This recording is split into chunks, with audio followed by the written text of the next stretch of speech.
Assalamualaikum dan salam sejahtera kepada semua pelajar. Bersama saya HT Lokman dalam Presi Account tingkatan 4. So hari ini kita akan belajar tajuk pembetulan kesilapan.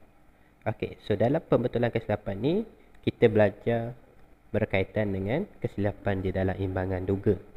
Pertama sekali kita akan buat imbangan duga. Lepas tu kita akan buat imbangan duga terlaras. Okey, so kita buat pelarasan. So untuk membuat pelarasan mesti kita tengok dulu kesilapan yang berlaku di dalam imbangan duga. So ada dua kesilapan, iaitu kesilapan tidak ketara, iaitu imbangan duga seimbang tetapi ada kesilapan di dalamnya. Yang kedua adalah kesilapan ketara, imbang duga tidak seimbang. Ketara ni adalah kesalahan yang kita boleh nampak dekat imbangan duga kita tidak seimbang. Okey. So, yang pertama kita pergi dulu kepada kesilapan tidak ketara. Kesilapan tidak ketara adalah kesilapan yang kita tidak susah untuk kita cari kesilapan tersebut. Melainkan kita dapat, kita kena cek satu persatu lah. Kalau kesilapan ketara, dia terus boleh nampak di imbangan duga.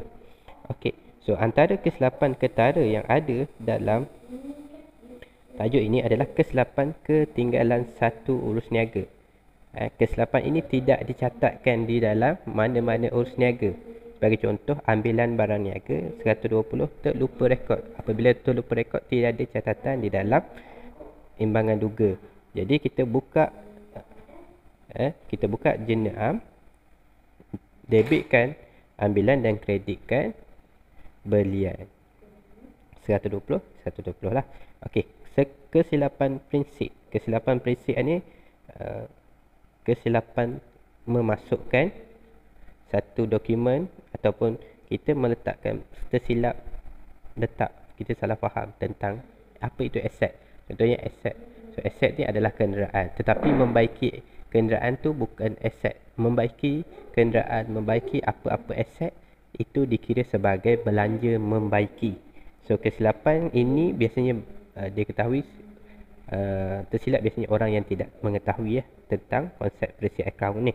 So belanja membaiki mesti didebitkan dan dikreditkan kenderaan. Di akaun kenderaan mesti dikreditkan untuk hilangkan balik kesilapan yang tersalah catat. Seterusnya adalah kesilapan amount.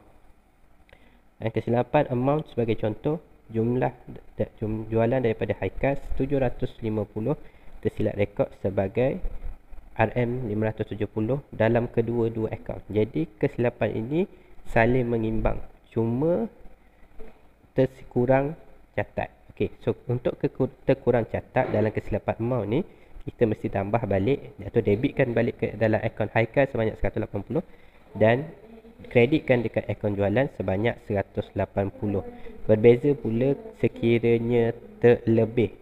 Terlebih sekiranya berlaku nilai yang terlebih, so kita kena terbalik lah. So Haikal mesti kredit, jualan mesti debit. Okey, kesilapan seterusnya adalah kesilapan saling mengimbang. So salah tulis tetapi nilai dia adalah seimbang. Sebagai contoh, belian tunai RM400 terkurang rekod sebanyak 50 di dalam akaun belian dan buku tunai. So kalau salah satu je tersalah tulis, dia akan jadi ketara. So tapi kedua-dua kesalahan ni, so bila terkurang rekod, so kita mesti debitkan balik akaun belian 50 dan tunai 50. Seterusnya adalah kesilapan tidak ketara, kesilapan komisen. Kesilapan komisen ni biasanya tersilapan nama yang hampir sama. Sebagai contoh, belian daripada Hana 920 silap rekod dalam akaun Hani. Jadi kita mesti keluarkan balik daripada akaun ABB ataupun akaun belum bayar Hani, mesti didebitkan balik dan dikreditkan ke dalam akaun Hana, iaitu akaun ABB Hana. Okey. Kesilapan seterusnya adalah kesilapan songsang ataupun terbalik. Tercatat di belah yang berbeza. So belanja promosi barang niaga RM300 silap debit dalam akaun belian dan kredit dekat akaun promosi. Sepatutnya debit akaun promosi dan kredit akaun belian. Tapi kesalahan ini menyebabkan untuk kita betulkan, kita mesti gandakan nilai dia menjadi 600. So asal dia 300, tambah lagi 300 untuk jadikan 600. Kalau kita letak 300 je, dia akan jadi sifar. So maksudnya urus niaga ni akan kosong. So kita tambah lagi 300, so barulah nilai tu jadi betul. Nilai tu akan betul. Okey. So, nilai ditambah 300 tambah 300 untuk membetulkan kesilapan rongsangan itu. Okey. Sambungan seterusnya adalah kesilapan ketara. Kalau ikut nota, so kesilapan ketara kita betulkan tak perlu dengan jena am, tetapi dengan membantalkan angka yang salah dan menulis angka yang betul, serta menurunkan tanda tangan ringkas di sebelahnya. So kita tandakan tanda tangan ringkas untuk memberitahu bahawa ada kesilapan yang kita betulkan. Okey, kesilapan ketara ini sebagai contoh kesilapan ketinggalan salah satu catatan. Contoh, ambilan barang niaga RM300 hanya didebitkan ke dalam akaun ambilan sahaja. Tiada catatan di dalam akaun belian. Untuk akaun belian kita mesti kreditkan. So kita pergi ke akaun belian, kita kreditkan RM300. Mungkin disebabkan tarikh dia pada hujung bulan, so kita letak di bahagian bawah dia. So kita kena buat tanda tangan lah, kerana tarikh yang berbeza di bahagian bawah tersebut untuk membetulkan kesalahan tersebut. Okey. Urus niaga yang seterusnya adalah urus niaga direkod 2 kali di sebelah yang sama. Sebagai contoh, pulangan belian RM600 direkod di bahagian kredit dalam kedua-dua akaun. So apa yang perlu ada dalam akaun pulangan belian ni? Biasanya akaun pulangan belian kita ada akaun pulangan belian dan akaun belum bayar. Jadi sekiranya kita memulangkan barang, akaun belum bayar kita mesti debit.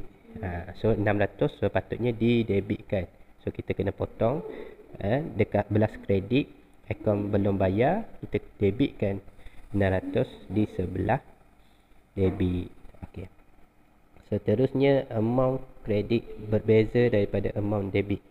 Sebagai contoh, jualan kepada syarikat Syuhana RM650 direkod dengan betul dalam akaun Syuhana, tetapi silap rekod sebagai 560 dalam akaun jualan. Okey, so kesilapan macam ni kita mesti tambah kesilapan dalam akaun jualan tu, mesti ditambah lah nilai yang kurang ataupun kita potong balik 560, kita jadikan dia nilai baru iaitu 650 dan tanda tangan. Ini cara dia lah. So kita potong 560, kita tukar kepada 650. Seterusnya ada kesilapan menghitung dalam jena dibukukan ke ledger. So kesilapan pengiraan. So bila kita silap kira, so kita kena kira balik lah kesilapan yang salah tu. Macam contoh, jena jualan lebih catat RM50 dan dipostkan ke akaun jualan. So dekat jena kita kena betulkan balik, kita padam, kurangkan balik RM50 yang tersalah tadi dan kita betulkan, barulah kita post ke akaun jualan. Seterusnya adalah kesilapan dalam imbangan duga debit dan kredit. So debit dan kredit berlaku apabila tersalah fahamlah ataupun tidak tahu. Contohnya aset kita kreditkan, liability kita debitkan, belanja kita kreditkan, hasil kita debitkan. Itu adalah kesilapan yang berlaku. So bila kita tidak tahu kedudukan debit dan kredit, so akan berlaku kesilapan tersebut lah. So kita kena betulkan, pindah balik ke tempat asal dia. Contohnya aset, kalau kreditkan kita mesti debitkan, liability mesti kreditkan. Okey. So itulah antara kesilapan ketara yang ada di dalam imbangan duga.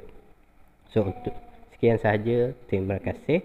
So untuk sebarang persoalan bolehlah tanyakan saya, Cikgu Luqman. So boleh tanya bila-bila masa untuk berkaitan dengan tajuk-tajuk basic account. So insya-Allah saya akan cuba membalas setiap soalan yang diberikan. So sekian sahaja untuk hari ini. Assalamualaikum, sampai kita berjumpa lagi. Bye.